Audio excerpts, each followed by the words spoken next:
Ciao zusammen, alle miteinander zu der ersten Ausgabe von Bellas Tech Tipps, wo absolut keiner danach gefragt hat. Falls du das Gefühl hast, Gitarrenseitenwechsel ist schwierig, ist es Gott vertelle nicht. Du brauchst nichts anderes wie deine Gitarre, neue Seiten, einen Seitenschneider, Lümpen zum Putzen und ein Stimmgerät. Schritt 1, absolut easy. Du nimmst einen Seitenschneider und machst die hohe Seite weg. Dann montierst du die hohe Seichen ab. Komm jetzt raus, du Yeah! Step 2. Einfach. Du schaust die Gitarre an, siehst, dass sie staubig ist und putzt sie einfach mal. Ich weiss, dass du es zu wenig machst. Ich sehe eure Gitarren. Die sind wirklich nasty. Da, kein Staub mehr, nichts, alles super. Was meinst du, das ist der nächste Schritt? Genau. Du nimmst die neue Seite und haust die Dinger einfach rein. Verzweifelst dabei beim Päckchen aufmachen.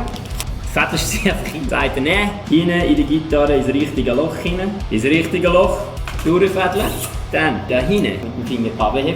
Gehen in den richtigen Tuning-Tag rein. Hängen sie so einmal rundherum. Einfädeln. Und dann, wenn ihr das gemacht habt, ziehen ihr es einfach an. Das ist alles. Oh, merkst du, die Seite ist drin. Jetzt machst du das nochmal 5 Mal und dann bist du eigentlich fast schon fertig. Dann nimmst du den Seitenschneider und knippst die überstehenden Seiten ab.